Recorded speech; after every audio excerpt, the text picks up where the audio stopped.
నమస్తే. Welcome to our channel. నేను ప్రియా కౌశిక్. ప్రస్తుతం మనతో పాటు సీనియర్ జర్నలిస్ట్ కిరణ్ పోల్దాస్ గారు ఉన్నారు. వారితో మాట్లాడదాం. హలో సార్, నమస్తే. హాయ్ అండి. నమస్తే అండి.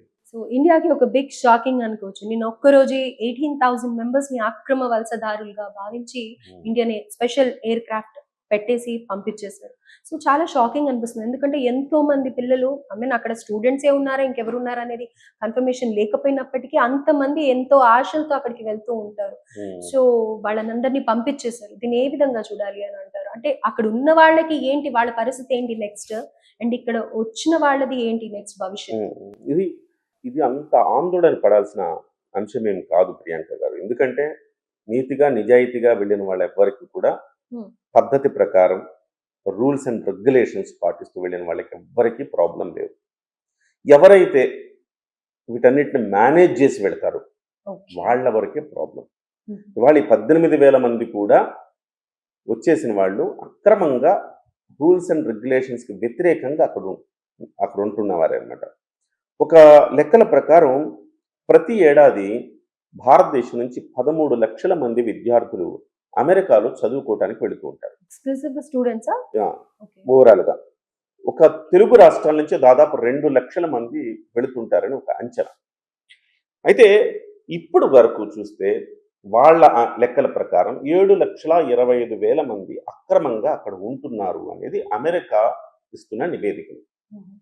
ఓవరాల్ ఇండియన్స్ 7,25,000 మంది స్టూడెంట్స్ అక్కడ అక్రమంగా ఉంటున్నారు, వలస ఉంటున్నారు. మనం సహజంగా ఏంటంటే మనం అక్కడికి వెళ్ళిపోయి ఏదో డిపెండెంట్ వీసాల మీద అట్లా వెళ్ళేవాళ్ళు తప్ప అక్రమంగా అక్కడికి సహజంగా ఉద్యోగాలు చేసేయడానికి వెళ్ళరు.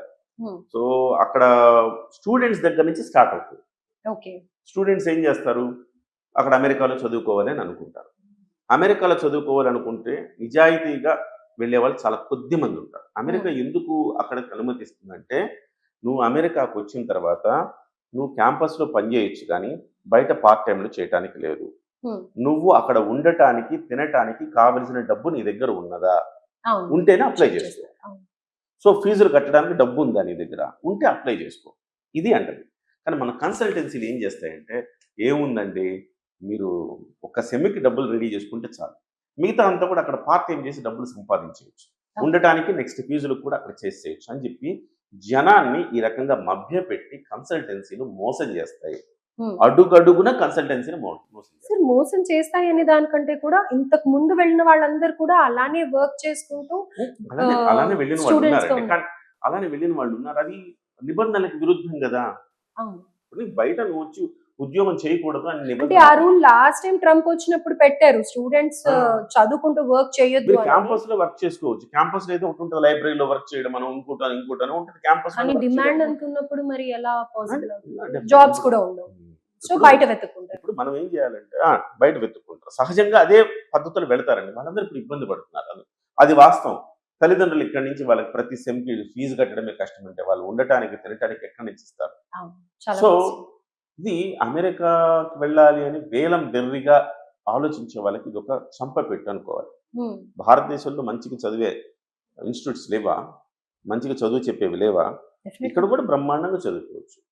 సో చాలా మంది ఒక రకంగా చెప్పాలంటే స్కూలింగ్ ఇక్కడ వేస్తుంటారు. అమెరికా వాళ్ళు కూడా చాలా మంది వేసుకునే వాళ్ళు. సో నేనేమంటున్నానంటే, అమెరికాకి వెళ్ళి చదవడం అనేది ఒక స్టేటస్ సింబల్ అయిపోయింది. అమెరికాకి వెళ్ళి చదువుకుని వచ్చాడు అని. అమెరికాలో చదువుకొచ్చాడంటే అక్కడ ఏం పీకేది ఏం లేదు. నిజంగా లిటరల్లీ చెప్పాలంటే అక్కడేమో అద్భుతమైన చదువులు ఏమి ఉండవు. స్టేట్ యూనివర్సిటీలు, ప్రైవేట్ యూనివర్సిటీలు ఉంటాయి. స్టేట్ యూనివర్సిటీలో చదువుకుంటే చాలా తక్కువ ఫీజు ఉంటుంది, చాలా మంచి విద్య వస్తుంది. సో ప్రైవేట్ యూనివర్సిటీలో అంత ప్రమాణాలు ఏమి ఉండవు. సో మనలాగా మనకు డీమ్డ్ యూనివర్సిటీలు ఎలా ఉంటాయి, అక్కడ కొన్ని యూనివర్సిటీలు ఉంటాయి. ఆ యూనివర్సిటీలు ఎందుకున్నాయి చెప్పనా, ఇలాగ విదేశీ విద్యార్థుల కోసమే యూనివర్సిటీ ఏర్పడుతుంది. వాళ్ళ దగ్గర డబ్బులు తీసుకోవడం కోసమే యూనివర్సిటీ ఏర్పడుతుంది. సో అలాంటప్పుడు మనం ఏదో మనకు దూరపు కొండలు నూపండి, అక్కడికి వెళ్ళి ఏదో అద్భుతం అమోఘం అనుకుంటాం, కానీ అంత సీనే ఉండదు అక్కడ. వీళ్ళందరూ అదే అమెరికా చూడడం, అమెరికాలో సెటిల్ అవడానికి ఇది ఒక మార్గం అనుకుని వెళ్తారు. డాలర్లలో సంపాదించుకోవడం అనేది అల్టిమేట్ గోల్ అండి ఎవరికైనా. సో అక్కడికి వెళ్తారు. వెళ్ళిన తర్వాత ఏం చేస్తారు, చిన్న చిన్న పార్ట్ టైంలు చేసుకుంటే ఆ కోర్స్ పూర్తి చేస్తారు. ఆ కోర్స్ పూర్తి అయిన తర్వాత 2 ఏళ్ళు 3 ఏళ్ళు కోర్స్ పూర్తి అయిన తర్వాత అక్కడే ఉద్యోగాలు వెతుక్కుంటారు. అక్కడే ఉద్యోగాలు వెతుక్కుని అక్కడే సెటిల్ అయిపోదామని అనుకుంటారు. కానీ అక్కడ నిబంధనలు అడ్డొస్తాయి. సో మీరు చదువుకోవడం అయిపోయిన తర్వాత కొంతమంది ఏమో చదువుకోవటానికి వెళ్ళి బయట పనిచేసే వాళ్ళు ఉంటారు. అక్కడ వరకు ఓకే, అనుమతించవచ్చు. కానీ ట్రంప్ అది కూడా అనుమతించట్లేదు అని చెప్తున్నారు బయట కూడా. సో ఆ తర్వాత నీ చదువు అయిపోయిన తర్వాత అక్కడేం పని? హ్మ్. అక్కడి నుంచి వచ్చేయాలి కదా. రాకుండా అక్రమంగా ఉంటుంటారు వాళ్ళే వీళ్ళందరూ. ఓకే. So right. అక్రమంగా ఉంటున్న వాళ్ళే ఇప్పుడు తీసుకొస్తున్నారు. ఒక రకంగా మనం అమెరికాని ఇవాళ తప్పు పడతామేమో కానీ, ఒక రకంగా ఆలోచించండి, బంగ్లాదేశీయులు మన దేశానికి వలస అక్రమంగా వస్తే మనం ఎంత బాధపడుతున్నాం. డెఫినెట్‌గా. అవును. ఇతర దేశాల నుంచి మన దగ్గరికి వస్తే వీళ్ళే మనకి రేపు పొద్దున దేశ విద్రోహులుగా మారతారు. మన కంట్రీ పట్ల వాళ్ళకి దేశభక్తి ఎందుకు ఉంటుందండి? వీళ్ళే మనకి ఉగ్రవాదులుగా మారే అవకాశం ఉంది అని చెప్పేసి మనం చాలా బాధపడుతుంటాం. అవును. ఇప్పుడు బంగ్లాదేశ్ అక్రమ వలసలను అడ్డుకోవటం కోసం తలకిందు తపస్సులు చేయాల్సి వస్తుంది మనం. అవును. సో డెఫినెట్‌గా చూస్తూనే ఉన్నాం. అలాంటప్పుడు మనకొక న్యాయం, వాళ్ళకొక న్యాయమా? అంతెందుకండి, తెలంగాణలోనే ప్రశ్నిస్తారు కదా, మొన్నటి వరకు ప్రశ్నించారు కదా తెలంగాణలో. తెలంగాణ ఏర్పడేంత వరకు మా నీళ్లు, మా ఉద్యోగాలు, మావి అన్ని దోచుకుంటున్నారు. పక్క రాష్ట్రం, మనమంతా ఒకే దేశంలో ఉన్నాం. హ్మ్. పక్క ఒకటే రాష్ట్రంలో ఉన్నాం. పక్క ప్రాంతం వాడు ఇక్కడ దోచుకుంటున్నాడని మనం ఎంత గగ్గోలు పెట్టాం. తెలంగాణ వచ్చేంత వరకు అదే పెద్ద సెంటిమెంట్ అయింది కదా.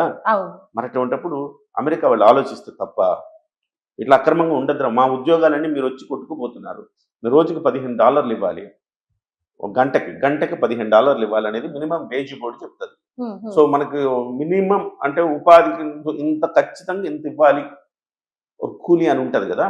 అట్లా వాళ్ళకు కూడా $15 అనేది గంటకి ఇవ్వాల్సి వస్తుంది. రైట్. కానీ మన ఇండియన్స్ వెళ్ళి ఏం చేస్తారు, నాకు $10 ఇచ్చినా చాలండి నేను చేసేస్తానంటారు. అవును. సో వాళ్ళ వాళ్ళ ఉద్యోగానికి దెబ్బ యాహ్! కొట్టినట్టే అంటే కదా మనం. దీనికి సంబంధించి గతంలో కూడా చూసినట్టయితే అక్కడ స్టూడెంట్స్ ఇదే రివెంజ్ పెంచుకొని ఎంతో మందిని క్రైమ్ చేసి ఐ మీన్ ఆ. షూట్ చేసి ఆన్ ది స్పాట్ చంపేసిన ఘటనలు ఎన్నో చూసాం మనం. సో ఈ సో డెఫినెట్ గా కన్సల్టెన్ వాళ్ళకు కూడా అదే yes, కన్సర్న్ yes, ఉంటుంది. yes. అరే మాకు రావాల్సిన జాబ్స్ Hmm. రావట్లేదు అని. ఈ కన్సల్టెన్సీలు కూడా ఏం చేస్తాయంటే ఇలాంటి పనులే చేస్తాయి. అంటే అన్ని మభ్య పెడతాయి. హ్మ్. హ్మ్. అమెరికాకి వెళ్ళడానికి కోరిక ఉంటే సరిపోదు కదండి. చివరికి ప్రాక్సీ ఇంటర్వ్యూలు చేసి కూడా వాళ్ళకి వీసాలు ఇప్పిస్తాయండి. ఓకే. అంటే దొంగగా వాడికి ఇంగ్లీష్ సరిగా రాదు, వాడికి కేవలం వెళ్ళాలన్న ఒక తలంపే ఉంటుంది. అలాంటి వాళ్ళు కూడా వెళ్ళిపోయారు. ఇవాళ నిజంగా చదువుకోవడానికి వెళ్ళిన వాళ్ళు చాలా తక్కువ మంది ఉంటారు. కానీ ఇలాంటి వాళ్ళు కూడా వెళ్ళిపోతున్నారు. ఇది ఖచ్చితంగా వాళ్ళకి ఇబ్బంది కలిగిస్తుంది. సో ఇవాళ ట్రంప్ తీసుకున్న నిర్ణయాన్ని మనం ఆ దేశ పౌరుడిగా మనం ఆలోచిస్తే అది కరెక్ట్ నిర్ణయమే. అవును. మనకి కొంచెం పెయిన్ అనిపించవచ్చు. మన తమ్ముళ్ళు, మన చెల్లెళ్ళు, మన అక్కలు, ఇలాంటి వాళ్ళందరూ మన పిల్లలు వెళ్తా ఉన్నారు కాబట్టి అయ్యో మన పిల్లలకి నష్టం జరుగుతుంది అని మనం కానీ అది కూడా భావించవచ్చు. ప్రాపర్ గా వెళ్ళిన వాళ్ళకి ఇలాంటి ప్రాబ్లం ప్రాపర్గా వెళ్ళిన లేదు. వాళ్ళకి ఏం ప్రాబ్లం లేదు కదా. సో ఇట్లా వెళ్ళిన వాళ్ళకి సో ఇప్పటికైనా మనం ఆలోచించాలి. అమెరికా అనేది వేలం బెర్రిగా అమెరికాకి వెళ్ళిపోవాలి, మనం అమెరికాకి వెళ్ళిపోవాలి అనేది కాదు. నిజంగా మీకు విద్వత్తు ఉంటే ఇక్కడ చూపించండి, ఇక్కడ మీరు ఇన్వెన్షన్స్ చేయండి, ఇక్కడ ఉండి భారతీయ సంపదను పెంచండి. సో ఇప్పుడు మీరు బ్రెయిన్ డ్రైన్ ఎంత అవుతుందండి మనకి? హ్మ్. చదువుకోవడం అంతా మన యూనివర్సిటీలో చదువుకుంటారు. డబ్బులు ఎక్కడియండి? సో మనకి యూనివర్సిటీలో చదువుకుంటుంటారు చాలా మంది. మనకు గవర్నమెంట్ చదివిస్తుంది ఇక్కడ. సో ఐఐటి మద్రాసులోనో ఇంకో దగ్గర చదువుతాడు. వాడు వెంటనే చదువుకోగానే హైయర్ స్టడీస్ అని అమెరికాకి వెళ్ళి అక్కడ సెటిల్ అయిపోతాడు. హ్మ్. అదెక్కడ చోద్యం? అంటే నువ్వు ఇక్కడంతా చదివించి నీ కోసం గవర్నమెంట్ స్పెండ్ చేయాలి, నీ మేధో సంపదనంతా అమెరికాలో ఉపయోగిస్తావు. నష్టం కదా భారతదేశానికి. ఇది ఒక రకంగా దీన్ని అరికట్టడం భారతదేశానికి ఒక రకంగా లాభం కూడా. ఓకే. నష్టమని ఎలా అనుకుంటాం మనం? హ్మ్. కాబట్టి నిజాయితీగా వెళ్ళిన వాడు నిజంగా చదువుకోవడానికి కొన్ని కోర్సులు ఉంటాయండి. వాళ్ళకి ఆప్షన్స్, ఆ కోర్సులు చేసిన వాళ్ళకి అమెరికాలో మాత్రమే ఉంటుంది అవకాశం ఉద్యోగం చేసుకోవడానికి. ఫార్మ్ డి లాంటివి ఉన్నాయండి. ఇక్కడ అంత ప్రాచుర్యం లేదు ఫార్మ్ డి లాంటి వాటికి. సో ఖచ్చితంగా మీకు అక్కడికి వెళ్ళాల్సింది, అమెరికా లాంటి చోట్లకి వెళ్ళాల్సిందే. కానీ ప్రతి వాడు వెళ్ళిపోతున్నాడు కదా ఇవాళ.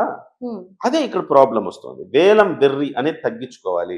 అమెరికా అంటే అమెరికా వ్యామోహం తగ్గించుకోవాలి ఇప్పటికైనా. సో అమెరికాకి మనం దేనికి వెళ్తున్నాం పర్పస్, H1B వీసాలు